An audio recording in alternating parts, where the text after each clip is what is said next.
Hello, everyone, and welcome to We Take You Places, the podcast for international students at the University of Marburg. In today's episode, we will help you to organize your studies. Studying in Germany means that you are responsible for many different aspects of your studies. At the start of your first semester at our university, you'll receive a course plan that roughly structures your degree program. Within this course plan, you'll have certain fixed requirements, but also a lot of options about what to study and when. It will be up to you. With the help of our course guidance service, you will be able to organize your semester's daily schedule and to manage your weekly workload. That gives you a lot of freedom, but for many students, this degree of freedom can seem daunting and stressful at first. That's why it's so important to keep track of things and to plan each semester in your own time well. In this episode, Polina will tell you about her own experiences as an international student and give you some helpful tips for organizing your studies. So stay tuned. Tutorials were really the best thing that happens to me in my life. That a perfect semester for me is demanding but not overwhelming. Well, I'm a huge procrastinator. Not having a burnout is always something that's nice. Hi guys, my name is Polina and today I'm going to take you through this episode about semester planning and everything you need to know about it. Here today with me are Pia and Robin. Could you guys introduce yourself quickly, please? Hi, nice that you're listening to us. I'm studying cultural studies in my master level. So I have already some years of studying behind me and I hope that I can give you some tips. Hi, I'm Robin. I study educational science and I also have some years behind me, but I'm still at the end of my bachelor. And yeah, we hope that you can take something away from this podcast today. Yeah, so let's start. My first question would be, what does a perfect semester look for you guys and how do you plan it? What is it even a perfect semester? I think for me it's mainly about content. So I try to have a good mixture out of courses that cover theories and methods, and on the other hand have courses that really inspire me, that motivate me to get through the semester. For me, it's almost the same. I look what interests me the most because that gives me the most intrinsic motivation to study. And I also try to get into these courses pretty early so that I can make sure that I also can participate in them. Yeah, and maybe I would add that a perfect semester for me is demanding but not overwhelming. Yeah, I totally agree. That's true. I know that a lot of students have a problem with planning their semester. Like I, for example, had a proposed plan and I'm just sticking to it. So I don't have to, pay attention to what course should I choose now so that I can study another one because they all have, their requirements. How is it for you? Did you have a proposed plan or did you have to go with the flow and create it all on your own? I had a proposed plan, but I didn't look into it enough in the first semesters. I would totally not recommend to do that. Stick to the plan at least a bit. That will help you to structure your studies. And what is also important to spread the workload above the whole semester and not at the beginning or only at the end. Yeah, so I'm studying in a modularized degree program, so that gives me a lot of freedom, but also a lot of self-responsibility on the other side. So I would always recommend you to register for some compulsory modules. And then, as I said before, the perfect mixture for me is also to have some things that just interest you. So next to the compulsory ones, also register, for example, for something from your elective modules. Yeah, but I think before you plan your semester, you have to plan your day so that you know what to do. What study type are you? I, for example, cannot study early in the morning. I can only study somewhere in the middle of the day. How do you study? Well, it's the same for me. I really enjoy going to the courses in the morning, so I have something to start with, like going to the office actually. And then during the day, I can go to the library, have other activities, and the evening is just free. Yeah, I guess we are all the same study type here. Maybe we should have a study group in the evenings. Yeah, nice. I totally also enjoy having my seminars in the morning and studying late. Sometimes I am at the library till midnight because then it's quiet. Everybody is home and maybe sleeping already, and that gives me the most focused period of the day. Yeah, but I would add it's important to think about which season it is in Germany, because as you maybe know, in winter it can become dark quite early.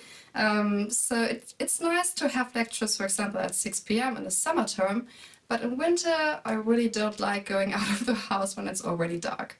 Yeah, I think it's important to keep in mind what study type you are and which season it is, because I know that you can choose actually seminars and other tutorials, for example, and other study forms due to their time. So keep that in mind. After you planned your classes according to your study type, you still have a lot of free time that is given to you for your homework, research, and so on. On days like this, you also should stick to your type and work on the most important tasks while you're the most productive. Here I would recommend the 4 quadrants of time management matrix. It's very simple. So you have 4 criteria for your tasks: important, not important, urgent, and not urgent. And all the tasks are divided in these 4 groups. The first type of tasks are important and urgent. These have to be completed as soon as possible and are very, very important, so you better do it now. For example, read a text for your next seminar. The second type is important but not urgent tasks. For example, literature research for a time paper you have to write in the end of the semester. You have to plan time to do these kind of tasks because you have to finish them, but they're not urgent yet. The third type is urgent but not important. For example, emails. You have to answer now, but it's not really important for your studies.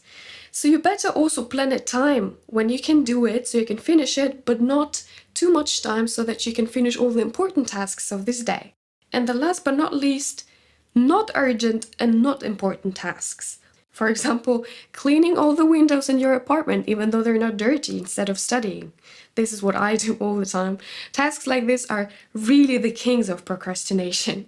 So try not to do them at all.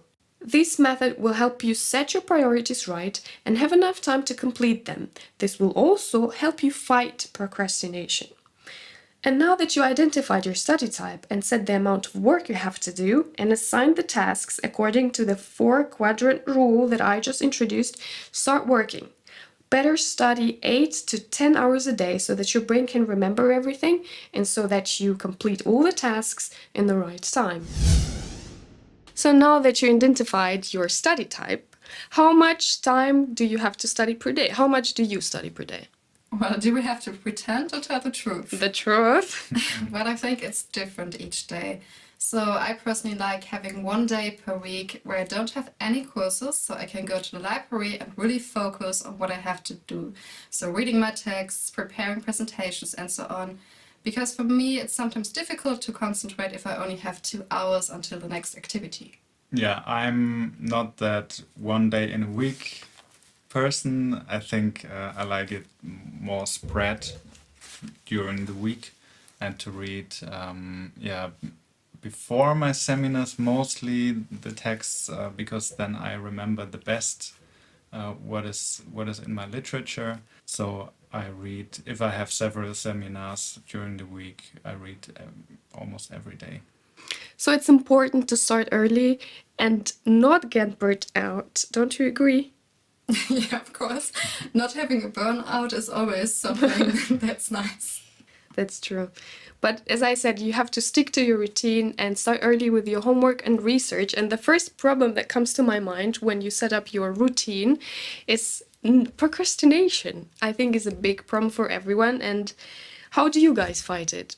Well, I'm a huge procrastinator and I tend to do every learning workload for exams or theses at the end of the semester, which I can totally not recommend.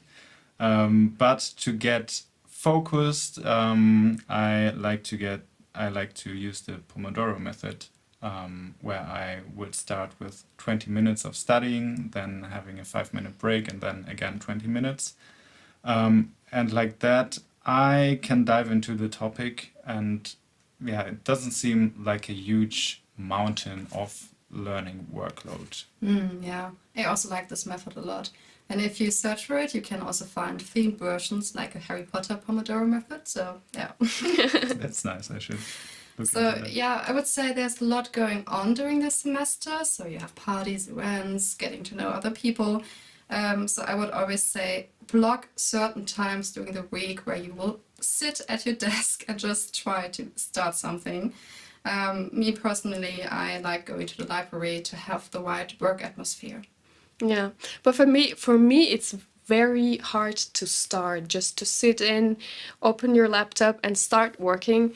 Sometimes I lack motivation. How can I find motivation to start studying?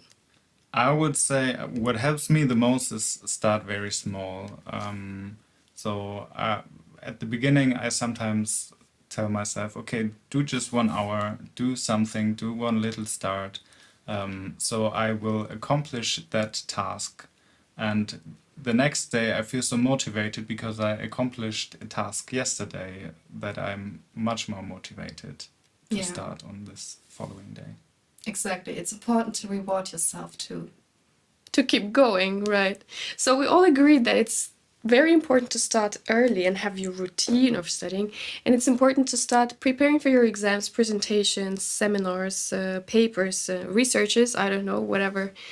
And how and when do I start? I would say it depends on the type of the examination. So if you're writing a term paper, you're not covering the whole semester. You mainly focus on 1 or 2 sessions and form your research question on those sessions. So already start thinking about your question during the semester, and then you can focus on those sessions. But if you're writing an exam, of course, you have to cover the whole semester. That would be good to make notes after each session. Don't make them too long, but cover everything that is important. Good planning will save you a lot of time and stress at the end of the semester, believe me. Let's say you need to write 2 term papers and take 2 exams in the upcoming semester. You get the topics for your papers in the very first seminar session, so you actually could start working on them right away. But they're not due until in 3 months, so you decide to start working on them later as it's not yet urgent. And what will this lead to? You won't think about these long-term tasks until the last month of the semester, and then you'll have to do all this work in just 3 short weeks or less. This is super stressful, and the quality of the papers and the test grades will suffer from the lack of time. It is better to start early and work steadily on your tasks, even if the deadlines are still in a few months away. Do you have any other tips on how to organize my studies? Yeah, I totally like study groups because you can come together. There's a social aspect. You can exchange ideas, but it also depends on the task you do. So for an exam, I would really enjoy sitting together, talking about the topic. But for scientific paper, yeah, there's no point in sitting together and talking about your topic all the time because everyone has its own. But you can still go to lunch break together. Yes, that's the study group I would also suggest for a scientific paper. I think what's also very nice for new students are tutorials. So they are mostly accompanying lectures. And the instructors are students from higher semesters who have already finished the models, so gained some experience. And there is no hierarchy, so you can ask all your questions there. It's a peer-to-peer level. So we really would recommend you to join those tutorials. Yeah, personally, tutorials were really the best thing that happens to me in my life. They really helped me a lot because even if you have problems, you have language problems as international student, in tutorial you kind of have only peers, as you said, and you could just talk and not be so shy. Oh, I'm gonna say something now, nobody will understand because I'm so dumb and I cannot understand. So I think it's that's really the best class. There is also a study skill course. Yes, exactly. The university offers study skill workshops where you can learn methods about how to improve, to not to procrastinate. And I think it's very important to look out for help, to get advice. So don't be shy and just try different methods from the workshops. And I think they can help all of us to organize ourselves a bit better. Infobox. So, to sum up, today we told you a lot about how to organize your studies and how to get through your semester without too much stress. Here is a short list of 5 take-home messages from today's episode that will help you with your studies. 1. 4-quadrant rule. Sort the tasks according to their importance and urgency in order to work efficiently and fight procrastination. 2. Importance of good planning. Good planning will save you a lot of time and stress at the end of the semester. 3. Pomodoro technique. 25 minutes work, 5 minutes rest. Tasks are broken down into manageable subtasks. This means it takes less effort to get started. 4. Tutorials. Best class for international students. Get along with your peers, overcome language barrier, and learn simultaneously. 5. Study groups. Get together with your classmates and study. This will motivate you to work hard and help understand the topics better. Yeah, thank you so much, guys, for sharing your experience and your tips, and I hope to hear from you again. Bye! Yeah, see you all in Marburg soon. Yeah! Bye. This has been another episode of We Take You Places, the podcast for international students at the University of Marburg. For more episodes, videos, and much more, check out our university website at www.uni-marburg.de. Thanks for listening, and see you next time.